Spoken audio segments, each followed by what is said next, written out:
And gentlemen, today we have award-winning filmmaker, director who started off in a VR animated series. Neil Spruill is here. How you doing? Doing good. All the way from Louisville, correct? Okay. My first question, VR actor, an animated series. How did that, well, you're a voice actor. How did that come about? All right, so I usually don't get to explain this too much, but it's pretty cool. Back in 2016, I tried VR for the first time. My brother had it was a PSVR for his PlayStation. Yeah. And I just loved it. So I went ahead and got my own headset for my computer.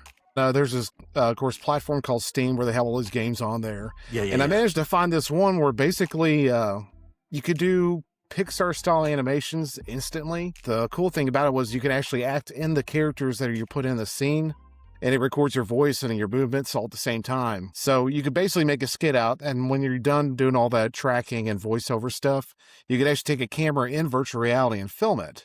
And then when you do that, it puts it out in 2D, so you can make videos and all sorts of stuff with it. So I made a huge YouTube channel from it, and the cool thing about the program, it was called Mind Show at the time. It was ran by this company out in San Francisco, and all the people that ran it were also filmmakers.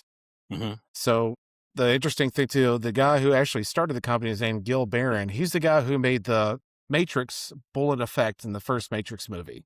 Really? Okay. Yeah. Okay. So I guess he used that money to kind of invest in that motion tracking type technology for VR. So basically I did that for a few years, but it was all in beta, so we could talk to the co-founders and people who were working on it and everything. So we actually got to have a little community with it. Mm-hmm. About a couple years in, I'd made so much content that I guess they found interest in talking with me more stuff. So I actually gave them some advice on things to change on there. But then the co-founders started calling me pretty much every once in a while, like on a Friday or something, for a couple hours, just talking to me about storytelling, about camera angles, kind of filmmaking type techniques, giving me advice. So it kind of pushed me in the direction of filmmaking. So unfortunately, in 2019, they told the whole community, they were pretty much out of funding and they had to shut down to the public because they were going to go sell off to another animation company. Okay. So that kind of left a void in me and a lot of other people. So my wife had a camera. She was big in photography. So I ended up starting kind of playing with that, doing kind of my own film thing for a while until I eventually, wanted to deeper into it and started kind of my own business. So I started doing music videos here and there because I used to be a musician in the early 2000s. I was a drummer for about 13 years playing in bands. So I kind of had that background already. Yeah. Just went up from there, just networking and talking to a lot of people, just doing video work of all kinds. Wow. So years. It started off on that platform. Yeah. That is pretty cool. And before you went to a technical college, right? More techie. My question is, did you initially know that you wanted to go into first voiceover acting and then into acting? Was that something early on in life or just? I did a little bit of video work when I was with my bands, but it wasn't anything crazy. It was just mostly just setting up camera. I did a promo video for one of my bands. Yeah. But no, I never really thought into it until I jumped into that VR headset thing. And then I just kind of fell in love with it. And now you have your Anomaly media. Yeah. Awesome. So back to being in a band, I'm also a musician as well. Nice. I found whenever I do music, I always have a vision in my head, this is how I want the video to go. And when you first started doing filmmaking and videos, how did you approach that? Did you some people, one of my friends, he's a painter and he says he sees in colors, in sounds and stuff like that. Is that the way you are as far as with the music connection? I mean, as far as colors, I don't have that. I know it's a certain name for that, for people that can do that, but I just had random thoughts in my head. The whole thing with the Mind Show, the VR thing was just like that, where I did just think of something as I got to put it out there. So I'd make a little skit or whatever, just on the top of my head, or something I heard from that day from somebody at work. And I would just think of a little short story from that. So it kind of grew from there. And then when I started working with different bands and hearing their music, it just, whatever the first thing came to my mind as far as when I first hear it for the first time, because I feel like that'd be a lot more impressionable for people who hear their song for the first time, is to kind of, see something from that. But a lot of times I work with bands, though, they kind of have their own vision. I just kind of try to work mine in a little bit with it if it kind of helps. But it just depends who I'm working with. Gotcha. And just a sidebar question. So a lot of people think filmmaking is glamorous. They think about Hollywood. What is the gritty part of it? Or it's a lot of hard work. I've worked on a couple multi-million-dollar film sets here in Louisville. one of the biggest ones. I've had the best crew position for one of the biggest films I've ever shot here. I don't know if I shared that with you, but it's called Queen of the Ring. We shot that here. You had Josh Lucas, you had Walton Goggins was on it, who's currently on the Fallout series. He was in that movie. Emily B. Ricards, who's in the show Arrow from back in the day. Yeah. Brianne Wall, who's currently in the Daredevil series. She was in that film too. I got to hang out with her. Basically on that movie set, I was on it for about 9 months. 9 weeks. And then 3 weeks prior, they were training because it was a wrestling film. So they trained at Ohio Valley Wrestling here in Louisville. It was just incredible to see them like in the ring and everything and to actually get to talk with them. But basically I filmed all the behind the scenes and I did the interviews for their, for basically the making of the film. And then they did some promotional stuff with the behind the scenes that I shot for the movie. That's pretty awesome. So we go back to, okay, this, VR situation is done. You say your wife is a photographer as well, which is kind of cool. Well, she fell out of it a long time ago. She started to get into it, but she kind of fell out of it. So then you have the idea, I want to continue and pursue this. How did you start off and what was the initial, was there any challenges that you had to face? I mean, other than trying to go full time, because I had a job working with the Department of Defense. So I have a degree in electronic engineering, and I did that for about 7 years until my last layoff, which it was just like a big, massive layoff with the contract we were working with. Mm-hmm. Basically, the pay point for that position was so high there that when I tried to apply for other jobs, it wasn't even worth going there. So fortunately, I did have enough clients that when I did lose my job, I just went ahead. I'm just going to do this full time. Freelancing was kind of a pain because it's a lot of feast and famine. So it's tough budgeting, all that stuff. But it just kind of fell into it because I couldn't stand working at a workbench anymore. It just felt like I had, because at that point I had so many creative ideas I wanted to do. I just didn't have the time to do it because I was stuck at work all day. Yeah. So that was kind of the push for me. And you speak to one of the things that Steve Harvey says, sometimes God puts us in uncomfortable situations to force movement, our life change. Like, hey, I'm gonna nudge you because you got to go. And like you, federal government job used to be like it was secure. And and so it's like, okay, you got this situation, but you moved on to another situation. You also, with this as well, did shorts as well, correct? Yes. And then eventually, how is the approach different from music video to your own vision? How do you approach it different? What do you mean as far as doing a short film? Or? Yeah, as far as doing your own thing, you said sometimes you would let people guide you. Now this is your vision. This is... it's a lot more work because as far as because with music videos, obviously there's not a whole lot of dialogue or anything in recording, so there's not as much crew needed. Mm-hmm. For his music videos as a short film. So there's a lot more stuff. You got to be more detailed oriented when filming and planning it out. But so some music videos I've done, there has been storylines and stuff, so there was a lot of work into it, but usually the bands would help out, set that up. Yeah, it's just short films and all that. It is a lot more work, pre-planning and then afterwards and editing. But you come up with something you thought of and then getting it out there, it just has a lot of better feeling to it. Yeah, because I know I've recently dug into AI to do I do instrumentals now and then to do the music videos. And it's like, oh, here's the storyboard and I'm just like, man. And I'm fascinated by people like you that are creative and bring the vision. And it's like you said, there's so many different aspects in which you being in the technical field, the lighting, the sound, stuff that we don't realize. You start your own entity. How did the breakthrough come about? As you're getting clients, was it word of mouth or? A little bit of word of mouth. And I did a lot of promotional stuff online. Some people just randomly find me through Facebook or because I'll just post through groups every once in a while. If I just need to find work, I'll usually make flyers or something like that. And I'll just have somebody contact me. I had one of the craziest things randomly I had was some producer from LA hit me up saying that he was going to come into town and he wanted me to help film a pitch for a reality show. And it was just this Cuban family that was in town, kind of higher class because they own a construction company. And I was like, just out of the blue, I had to ask him, how did you find me out of all these people here? He's like, I just saw your flyer on Facebook. It's like, oh, well, I'm glad that worked. Wow. So just word of mouth. Yeah. And then I see that you focus mainly in Louisville. Is Louisville your hometown? Yeah. That's where I live.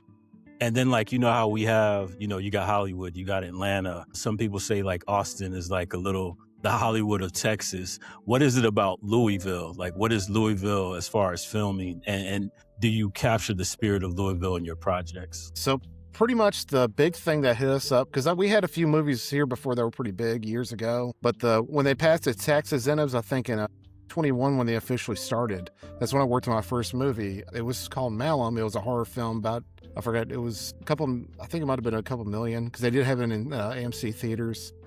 Wow. Yeah, that I did unit photography and behind the scenes for that one as well, and that was like my first big movie. It's like probably a month or two after I lost my job, so it came in just in time. So I worked on that for about 3 weeks. But yeah, the tax incentives here, and then when I worked on Queen of the Ring, their big thing was locations. We just have, for like period piece movies, like the movie Queen of the Ring was taking place 1930s to 1950s. So a lot of locations they used were just frozen in time. So like the Palace Theater we have here and all that just look like it's from that time zone. All the hotels they have here. So there's a lot of historic stuff they used for that movie. Wow. So that's a lot of yeah, we get a lot of period pieces. Like one that's coming out in theater that just came out in theaters called Dead Man's Wire. It was directed by the guy who did Good Will Hunting, and they filmed it here last year. And that's out in theaters. It has the guy who played Pennywise and one of the guys from Stranger Things is on it. Wow. But yeah, they filmed that here last year. I was working on a Christmas movie during that time, but it turned out really good. That's cool. And then also I see you had something to do with Tenet as well. With what? Tenet. Not that. No. That's I think you, so there's somebody on IMDb with my name that he's done makeup. Oh, so okay. Sorry. that's why I put my middle name on there, Derrick Neal Spruill. So. Okay. And now that we mentioned it, like, could you give us a little bit of your work that people may know, and then the other work you do with Anomaly Media? I mean, to be honest, like I kind of started Anomaly Media last year, but I worked under the name Forsake Media for a couple of years prior to that. Yeah. Darren the Inspirer, Look, Listen, and Filming. Basically, It's my first feature documentary. It was about a local athlete here in Louisville. He's actually at the time, he was a blind pro wrestler. Which, Whoa. Yeah, he reached out to me to edit a documentary that he was basically just setting up a GoPro on the side of the ring while he was training. And so I had to explain to him, I was like, that's not going to be a very good documentary. So we end up, I spent about 5 months on that, kind of went to his training sessions. He was part of their show they do once a month. So I kind of used the storyline from the show where there's another wrestler there. There's, kind of a bully in a way, would beat him up like middle of his matches. But then at the end of it, he came back into the match. Looked like he was accidentally in there, just ended up taking him out, put his finisher on him. But yeah, so they ended up being really great. It changed me in a lot of ways just working with him, because I'll be honest, like before, I had told him this before I met him. It's like I never actually worked with a blind person before, so there was a lot of things I had to learn, communicate with them. But it was a great experience, and I think it turned out really good for my first documentary. But I have it streaming on Tubi, it's on Amazon, I think it's on Roku TV. So yeah, it should be on there right now. And I have one on YouTube as well. And what kind of challenges was it like working with him? So my mind went to Ray, but like, what were some challenges that you had to overcome? I think it wasn't really too many challenges, kind of setting up the interviews. Other than that, he's pretty easy to get along with. Like I said, he gets a lot of help getting around. He has like a system he travels with.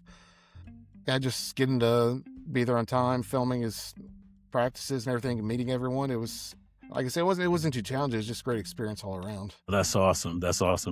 And directing versus editing. I mean, directing is, ask me if it's a lot easier. I mean, as far as like, because if I have a vision, I know exactly how I want to do it. I'm going to explain it very clearly to actors, or if there's people I'm working with, I can explain it pretty well to them. Then, I mean, I do editing for a living now. Like I'm a content creator full-time for a network of rehab centers. So I do a lot of editing all the time. Yeah. So that comes pretty easy to me at this point now. So I guess depending what I get in editing, if I have to edit other people's work, usually it's a lot harder that way. Yeah, because is it like you're coming in, they give you their work and you're like, okay, this is what they have, or like kind of like I have my own settings and now I gotta kind of. Pretty much, yeah. I can see that, man. And what services do you offer as far as with your company? I mean, I pretty much do anything with a camera that's offered to me, but I mean, I mostly do music videos. I've done I film live shows. Mm-hmm.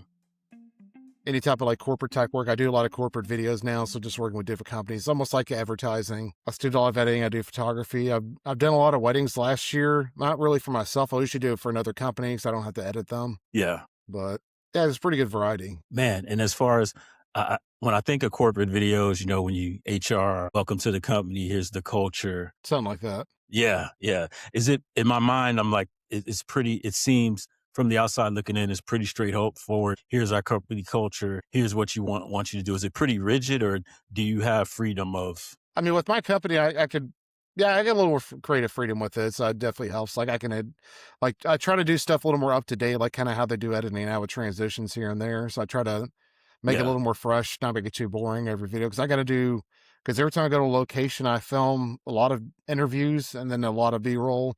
And then I got to make several videos from that. So I try to mix it up with each one. So it's not all the same thing I put out. But yeah, I mean, as far as like, but it's definitely not, it's not like music videos. I mean, I can go crazy with those sometimes. yeah, But yeah, yeah. I imagine that's pretty cool. And then like live shows, live videos, man, that is impressive. I like, you see like Michael Jackson, for example, or like these different videos, but it seems like the timing is that rigid, or is it just like free flow? The artist performs, or does the magic happen in like the editing? well, I mean, I don't really do anybody like Michael Jackson, but usually it's a lot of like local bands or sometimes solo artists. So I mean, Yeah. usually I just do like a multi-cam setup for them and edit it afterwards. Okay.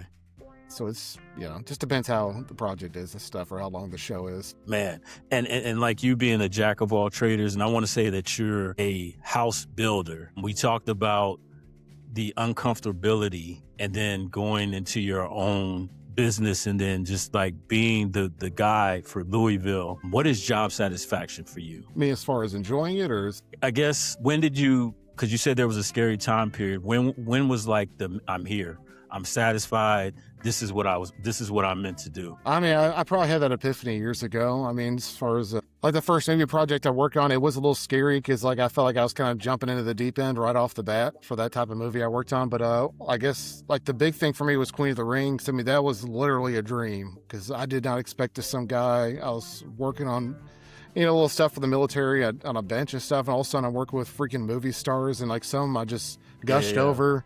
And it's like I Yeah. just had to like hold it back because I had to talk with them and everything. So it's like I can't fanboy over any of them. So, Yeah. but then the last year was I worked twice with one actor, which really shocked and made me nervous. Was Michael J. White because I was big into martial arts for years. Yeah, Spawn. And Yeah. getting to work with him, I was like, holy crap. Like, I was nervous as hell, but he was such a cool dude. Like, I had to sit there take his photos for their movie posters. So basically, they had to stand in front of a white backdrop and they just do a bunch of poses and stuff. So I was nervous because I had to sit there and direct him, but I actually didn't because he knew what he was Yeah. doing. So, Yeah. but Nah, it's been incredible. I just being able to do all this stuff just out of nowhere. Like, I never went to film school. Like, everything I learned either from on sets or I learned through LinkedIn Learning was a good website. They threw me to that had a lot of good courses on that. And everything else I just kind of picked up through the years. It's funny you mentioned Michael J. White. I actually seen him the month before the world shut down. I was at Sue Wong's Oscar Gala in LA. Nice. And unlike you, I fanboyed out. And he Yeah. was with his wife at the gala. And I could just tell the look on his face, but he was cool. I was like, oh, snap, let me get back to normal. Like, hey, can I take a picture with you? And I was just like, man, I totally fanboyed out. And I kind of tell he was like, hey, dude, I'm having a moment. But he went ahead and took a picture with me. And I saw that you did work with him. I'm like, man, that's pretty cool. Were there any other moments where you kind of like, wow, like this is insane? So the second movie I worked on was about a month after we wrapped on Malum, the horror film. It was the same year I lost my job. And it was funny because I ended up getting a grip job on that movie. It was, I think it was around like $4 million budget. It was shot here in Louisville, a little bit outskirts.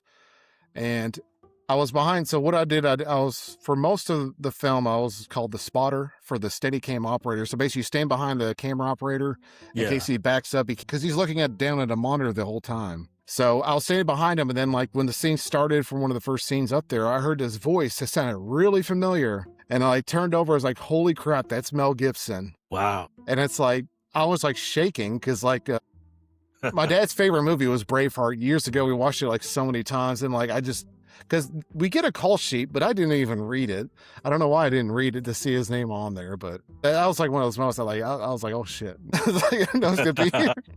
So I had to tell my parents that night, like, you're not gonna believe who I'm in a movie with. Man, that is crazy. That is insane. And that was a hell of a job though, because I mean, doing grip work for a feature film. Like I did another time doing a dolly grip for a horror film, which I'm still waiting for that to come out because I'm actually going to be in it for like one of the scenes, just in the background. So I'm excited to see that. But it's still going through festivals right now. So you learned by OJT. What was like some solid advice you were given throughout your journey that like has stuck with you and has been tried and true? I guess don't be scared to not do things. Like you mentioned earlier about, what's his name? Steve Harvey. Because one of the speeches he had was just jumping. Mm-hmm. And that's something I learned like way back when, because another thing, I was big in the martial arts years ago. I also did, back I think 2013, I did one cage fight, which it was bad timing for me because I was getting over a cold and I sprained my ankle a month before. I shouldn't even done it. Yeah. But I just went ahead like I have to do this just to do it. And like I ended up getting knocked out, or at least knocked down. Yeah. So, but it just, after that point, it's just like I don't have that fear anymore like I used to have. So it sounds like you're a risk taker. Yeah. It's basically like past few years just freelancing. I have 2 kids and like that's, of course, luckily for me, I did get the job last year, which I did need at the time because freelancing is just, it wasn't getting as good as it used to be. But yeah, it's all just been kind of risks for the past few years I've been taking, but it's all paid off. Because like I said, I'm working a job I love. I get to be with my kids all the time. So I'm at home like maybe 95% of the time just editing. If there's any family issues, I'm here. So it worked out perfectly. And then one thing that I heard, like actually one of my friends told me, we were talking about time and just lately getting older, I think more about time, like and being more intentional in discernment. And then my friend was like, time is a currency that we have that we don't know how much of it that we have. And that kind of like really hit. What inspires you? What keeps you inspired? Pretty much my kids. I don't know. Yeah. No, and then like you said, you get to spend more time with your kids, and you know how it is with kids, man. They like, my daughter's 19 now. I'm like, where's my toddler? Yeah. Because like my dad was in the Army growing up, and I was the youngest of 2 brothers, so he wasn't around for the earlier part of my life as much because he was on the field or in Iraq, or he was in Iraq. But that's always something he always mentioned all the time, that he wasn't around as much when we were younger and stuff. So it's one of the things I do appreciate, having that time with my kids, to not have to go out there like that. Because I mean, there was one epiphany I had, because I did work on a movie in Lexington. It's about an hour and a half where I live now. And basically they were filming for 5 weeks. I was a driver. And that's one of the longest day jobs you can have as a driver on a film set, because you're the absolute first one there and the last one out. Wow. So I worked like 16, 17-hour days for about 5 weeks. And it was just horrible on my health. And like I stayed in a really horrible Airbnb the entire time. And like I'd go home like every probably 7 or 8 days to see my kids. And after that, it was just, this was too much. Like I could never do something like that again. So if I ever do work in a feature film now, like with my job now, I just do galleries, which is usually like a day thing to do, just to go in there and do their photos for the posters.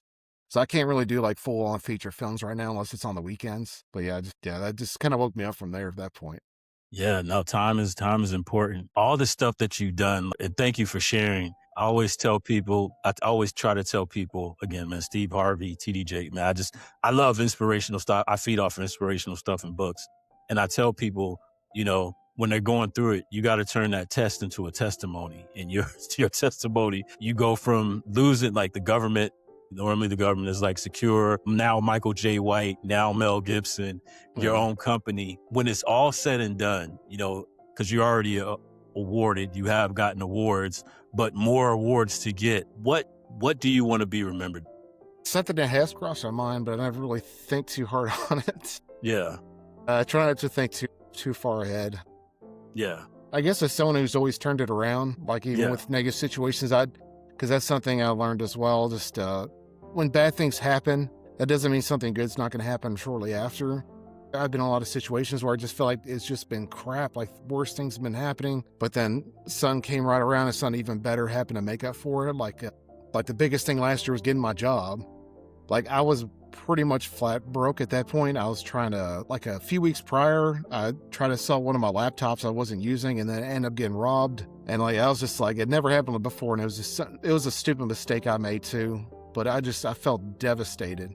Then like, luckily out of the blue, they contacted me to get an interview for that position. It was perfect. What I needed. Yeah. As far as, I mean, I'd like to remember from some of my films, but I still feel like I have a lot more work to do on those. So I can't think of anything. I guess someone dedicated father, can't really think of anything too specific at the moment. So to lead off of that, there's somebody with your talent set, somebody that's in a comfortable position. They get rocked and they're out of that comfortable position and they hear your story and they're like, man, this is where he was. What advice would you give them? Starting off into the unknown, leaning into the unknown. Honestly, about the comfortable thing, I don't like being comfortable because I think that's actually a bad sign to have. Yeah. Because I feel like you're not growing if you're comfortable. Because especially when I was big into fitness too, it's kind of the same thing. If you're too used to doing a routine, you're not getting better. You're kind of staying where you're at, but you could be doing more. So I think even if you're uncomfortable, you need to find a way to, and find out like, what can I do to get even better than that, or maybe not as comfortable. Yeah. Or something like that. No, that makes sense. That. That makes sense because I've always thought like job security is kind of, no job is fully secure. No, right? Never is. I've never had a job longer than I think. I don't think I even had a job for 4 years. Like ever since I was 16, something's always happened. I either have to step up to a better position because I was not getting any movement from where I'm at, or just random layoff out of nowhere. Yeah. But that also makes it harder down the road when you try to look for other jobs because they'll look at that. And it's like, no, we're not going to hire him. Oh, yeah. So, and then, what was I going to say? Oh, yeah. And then, like you said, the muscles, and you got to like staying fit. And then another thing is like the person you were 5 years ago, you're not going to be 5 years after, right? We're always growing. Yeah. We're always revolving. We're always changing. Next question, 2026. Now we're in 2026. What can we expect from you, your company? What do you have on the horizon? I do have a feature film script finally, which I'd never...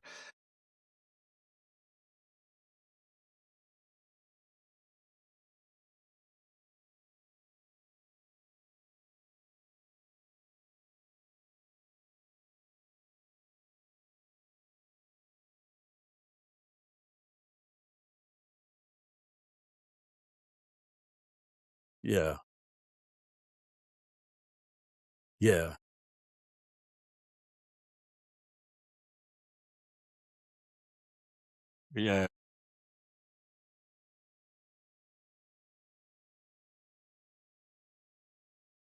Yeah. Oh, yeah. So you're close. I'm in North Carolina, so we got the ice storm, and we may have something else for the weekend. So it's just like,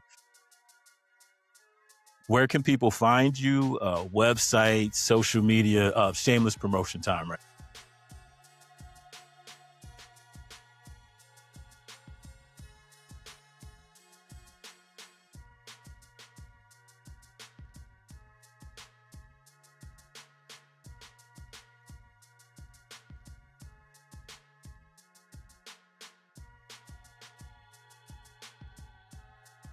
Yeah.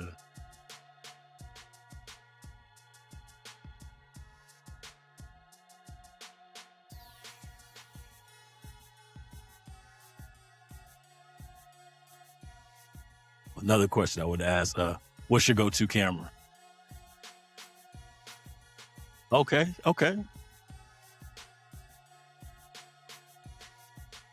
Yeah, I got a Lumix right over here that I haven't used in a long time. I need to use.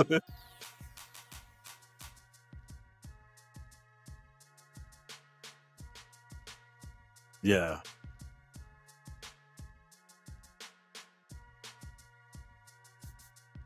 Cool. Well, Derrick, thank you so much for sharing your story. Listeners will be inspired. And again, ladies and gentlemen, this is another great show of Deeper Than Music with Marquivas, with our guest, Derrick Neal Spruill. Thank you again. And ladies and gentlemen, you have a good day.